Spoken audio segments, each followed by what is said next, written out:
Bonsoir à tous, vous êtes à l'écoute de l'émission Présence protestante, au micro Georges Quenon. Appliquer son cœur à chercher le Seigneur et sa parole. Voici comment nous pourrions introduire la méditation du pasteur David Remy, qui est notre invité ce soir. Cette méditation est inspirée du livre d'Esdras au chapitre 7, les versets 9 et 10. Esdras arriva à Jérusalem car la bonne main de son Dieu était sur lui. En effet, il avait appliqué son cœur à chercher la loi du Seigneur, à la mettre en pratique et à enseigner les lois et le droit en Israël.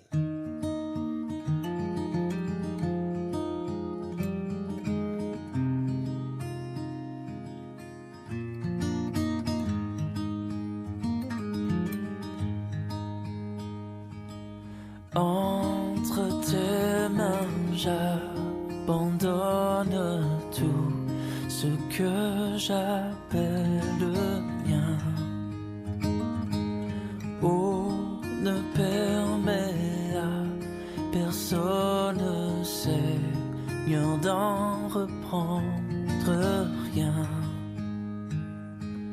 Oui, prends tout, Seigneur. Oui, prends tout, Seigneur. Entre tes mains, j'abandonne tout avec bonheur. La bonne main de son Dieu était sur lui. Voilà ce qui est écrit dans le livre d'Esdras au chapitre 7, verset 9. À de nombreuses reprises, cette expression, la bonne main de l'Éternel, apparaît dans la Bible, tant dans l'Ancien que dans le Nouveau Testament.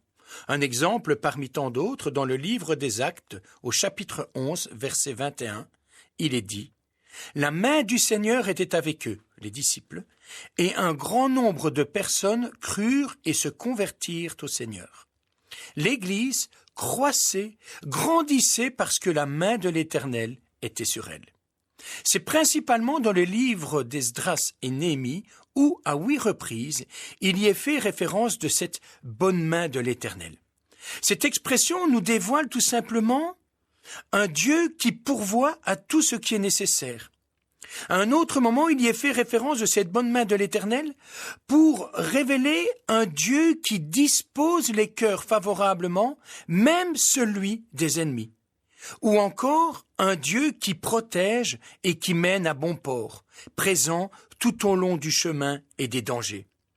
Cette expression, la bonne main de l'Éternel, était également sur eux lorsque Dieu répondait aux prières ou encore lorsqu'il faisait réussir ses projets. Un Dieu, donc, qui bénit abondamment. Cette bonne main de l'Éternel n'est rien de moins que le signe concret de la présence de Dieu, de sa bénédiction et de sa puissance.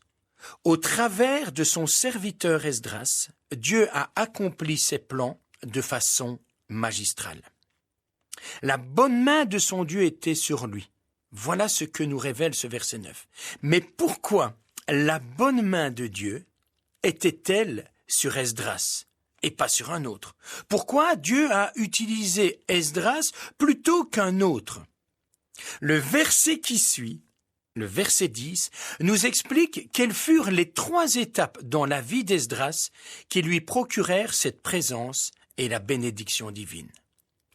La bonne main de son Dieu était sur lui, car Esdras avait appliqué son cœur à étudier et à mettre en pratique la loi de l'Éternel et à enseigner en Israël la règle et le droit. 3 étapes successives, 3 mots-clés. Car Esdras avait appliqué son cœur à étudier, à mettre en pratique et à enseigner. Première étape, Esdras avait disposé son cœur à étudier, à scruter, à connaître en profondeur. Pas juste méditer, pas superficiellement, pas juste quelques minutes par jour, mais étudier. Comme un médecin aujourd'hui, qui étudie pour être à même de répondre à tout ce qui lui sera demandé. Une charge énorme, des tâches énormes, mais des études énormes pour soigner le corps, la personne.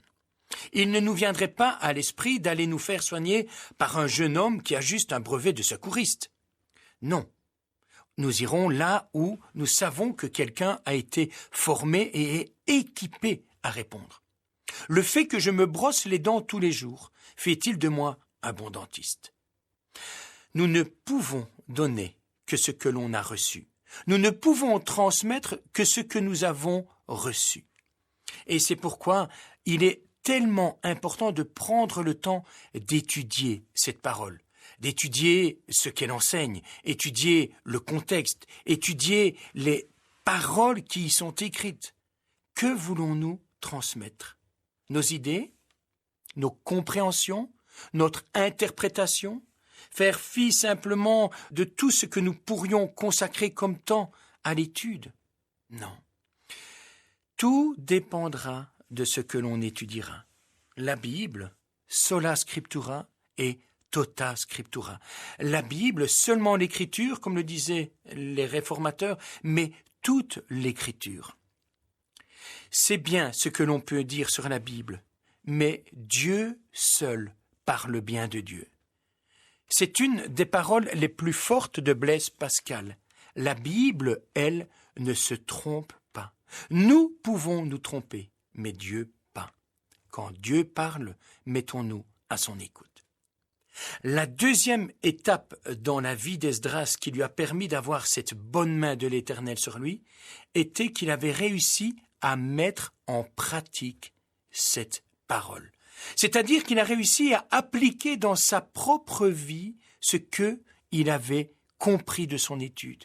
Il a obéi. Il n'a pas juste écouté, pas juste étudié, mais il a agi en conséquence. Il avait disposé son cœur à mettre en pratique ce qu'il avait étudié, de la tête au cœur et du cœur aux mains. Selon une étude sérieuse, on retiendrait 10% de ce qu'on lit, 20% de ce que l'on entend, mais 90% de ce que l'on dit et fait. Et c'est ici le plus souvent, à nous, notre plus grande faiblesse. Cette difficulté de vivre en conformité avec la parole, d'être cohérent entre ce que l'on dit, ce que l'on est et ce que l'on fait. C'est ce qu'on appelle, avec un mot bien compliqué, l'orthopraxie. C'est comment on met tout ce que l'on sait en pratique, comment on se comporte, comment on sert à l'exemple de Jésus-Christ. Une vie dans la grâce de Dieu sans cesse transformée. L'orthopraxie, c'est simplement la bonne pratique, la bonne façon de vivre. Une vie de marche à la suite de Jésus, à son exemple. C'est un rapport à notre comportement et évidemment à notre service. Jean Calvin a dit « La parole de Dieu n'est point pour nous apprendre à babiller, pour rendre éloquent ou subtil, mais pour réformer nos vies. » Esdras a vécu sous la bonne main de son Dieu, car il a étudié, mis en pratique et enfin en partageant cette parole de Dieu. C'est la troisième étape, succédant aux deux autres. Esdras a enseigné les décrets et les ordonnances en Israël. Troisième clé, après s'être résolu à étudier, après avoir mis son cœur à mettre en pratique cette parole, il s'est appliqué à l'enseigner, à partager tout ce qu'il avait reçu, expérimenté et vécu. Et c'est là qu'il a porté du fruit. En Néhémie, au chapitre 8, il nous est relaté qu'ils lisaient distinctement dans le livre de la loi et ils en donnaient le sens pour faire comprendre ce qu'ils avaient lu. Les résultats furent fulgurants. Tout le peuple pleurait et ils appliquèrent ce qu'ils avaient entendu. Ils revinrent à Dieu, repentants, un nouveau départ pour le peuple d'Israël. Il suffit de relire les 10 premiers versets de ce chapitre 8 du livre de Néhémie pour voir cet extraordinaire réveil parmi le peuple, parce qu'ils avaient compris ce qui leur était demandé. C'est ce que Paul dira à son enfant, son disciple, Timothée, lorsqu'il lui écrira « Veille sur toi-même et sur ton enseignement. Persévère dans ces choses, car en agissant ainsi, tu te sauveras toi-même et tu sauveras ceux qui t'écoutent. Voilà ce qui est important pour nous, chrétiens. Cette façon d'annoncer autour de nous cette bonne nouvelle de l'Évangile en enseignant à ceux qui nous écoutent à observer tout ce que le Seigneur nous a prescrit. La bonne main de son Dieu était sur lui, car Esdras avait appliqué son cœur à étudier, à mettre en pratique et à enseigner la loi de Dieu. Je n'ai pas peur de te suivre sur le chemin de la croix, car c'est pour toi que je veux vivre. Je connais, j'aime ta voix. Oui, prends tout, Seigneur. Oui, prends tout, Seigneur. Sans rien garder, je te livre tout avec bonheur.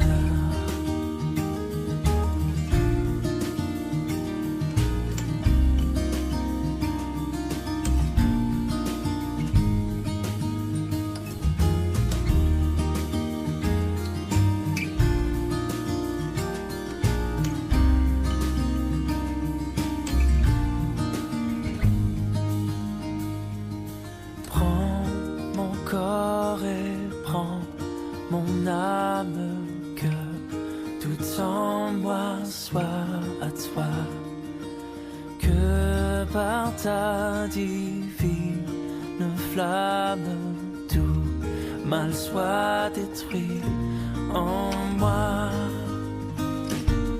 Oui, prends tout, Seigneur. Oui, prends tout, Seigneur.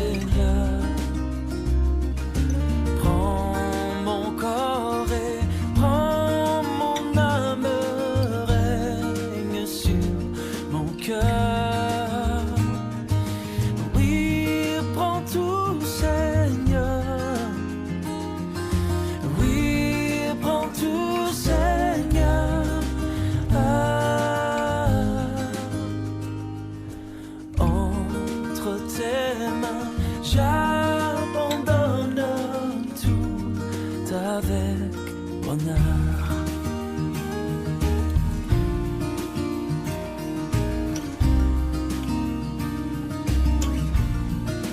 Oui, prends tout, Seigneur.